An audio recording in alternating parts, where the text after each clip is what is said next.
Hello and welcome to Chabot News for February 22nd, 2017. I'm Michael Burdett. In today's news, we'll have the latest on President Trump's approval rating.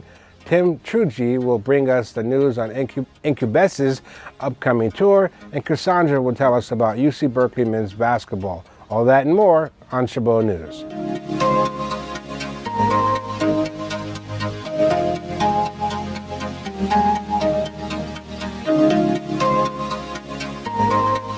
A Frenchman is suing Uber for $47 million, claiming a glitch in the ride-sharing app led to his divorce. The man claims he used his wife's iPhone to summon an Uber driver, and she then continued to receive notifications of his Uber riding activity, including pickup and drop-off times and locations, even after signing out of the app. These unexpected notifications, which other Uber users have complained about in the past, eventually led to his wife discovering he was having an affair. Donald Trump's approval rating has reached their lowest point since taking office in January, according to a new Gallup poll. Trump's new administration has been struggling since its assembly, and the overall image in the White House has been reflected poorly as a result. Only 40% of Americans approve of the job Trump is doing as president, which is a drastic drop in approval since the last poll. These public disapprovals have believed to be stems from his controversial travel ban, as well as the quarreling and divisive nature of his cabinet. This is not typical for a new president. Former President Barack Obama, George W. Bush, and Bill Clinton all enjoyed very high approval ratings when taking office. In Bangalore, India, an infant born with 4 legs and 2 penises is headed home after successfully undergoing surgery. The boy suffered from a rare defect called polynomialia, which can occur when an embryo develops into conjoined twins, but then one twin stops growing but continues to develop extra limbs or organs, which remains attached to the other twins. It took a team of 20 doctors, nurses, and technicians 5 hours to complete the operation, but his doctor says once he recovers, he'll have a normal life. 4 people were killed during an avalanche in the French Alps on February 13th. The 4 men had ventured off the designated ski slopes when the 300-meter avalanche came crashing down. The victims were a father and a son, along with a brother-in-law and a local ski instructor. Officials have no reason to believe there are other victims trapped in the snow, but are still searching the area with 50 rescuers and a team of rescue dogs. The unfortunate event is a stark warning to any visitors of the mountain which decide to go off the designated ski slopes.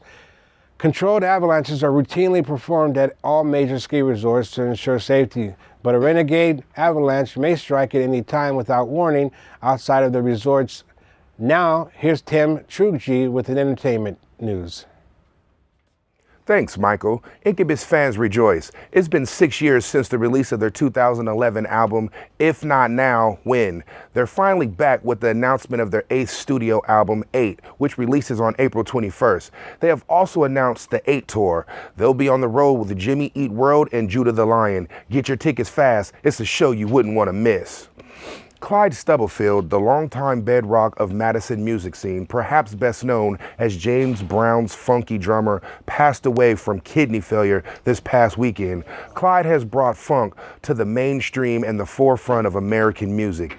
He also had a huge influence on hip-hop, with hundreds of artists sampling his work. One of the greatest drummers of all time, Clyde Stubblefield died at 73. Back to you, Michael. In Southern California, a man was arrested after stealing 2 vans from a Riverside mortuary on the same day. He returned the first van after discovering there was a dead body inside and nearly ran over a mortuary employee who tried to stop him from taking the second van. A police officer who was already investigating the initial van's theft when the suspect returned for its corpse-free replacement arrested him after a 2-mile chase. Being that it was clearly accidental, the suspect was not being charged with stealing the corpse. Now to Cassandra with sports. Thanks, Michael. This week in the NBA and the Bay Area zone, Golden State Warriors headed down south to the Big Easy in New Orleans for All-Star Weekend. The West, represented by head coach Steve Kerr, had 4 All-Stars from the Warriors, only the 8th team in 66 appearances to do so, with Kevin Durant, Stephen Curry, Klay Thompson, and Draymond Green. The West took home a 192-182 victory over the East and broke the record for the highest scoring All-Star game in NBA history. Kevin Durant became the fourth player in NBA history to record a triple-double in an All-Star game, joining notable companies such as LeBron James, Dwayne Wade, and Michael Jordan. Kevin Durant and Stephen Curry each made 21 points, while Klay Thompson and Draymond Green combined for 14. With the Clippers coming into town tomorrow, February 23rd, the Warriors are comfortably in a rhythm as we head into the playoffs. The Rain tried to make a statement this past weekend, raining out UC Berkeley's men's baseball opener Friday night. But, as always, the show must go on. Cal had to regroup and prepare for a doubleheader Saturday. Cal fell short in Game 1 against Cal Poly after trailing, but unable to make a comeback. They did not go out without a fight as their closer Eric Martinez got the save and the win, 4-3. Their final game Sunday followed suit with a win as well, 8-1. The Bears will be going away next weekend to face Texas Tech, so we wish them well on that. That's all for sports. Back to you, Michael. Thanks, Cassandra. New Zealanders are being warned against the dangers of exploding dolphins this week. Beachgoers were in shock earlier this week when they discovered hundreds of beach pilots' whales littering the shores of South Island. Pilot whales are the second largest members of the dolphin family, behind orcas, and their bodies have begun expanding with gases. This can pose a real threat to animals such children, small children, and even adults who could be injured during an explosion. I'm sorry. Authorities are cautiously cutting holes in the bodies of 300 dolphins to release the gases that pose a threat to safety. When the dolphins began stranding themselves on the shores last week, an emergency relief effort was deployed with dozens of volunteers physically dragging the dolphins out to sea. Over 400 dolphins were able to be saved in the process. Well, that's it for Chabot News this week. Thanks to all the students and staff in the Mass Communications Department here at Chabot College for making this production possible. You can watch us anytime online at the youtube.com Chabot TV.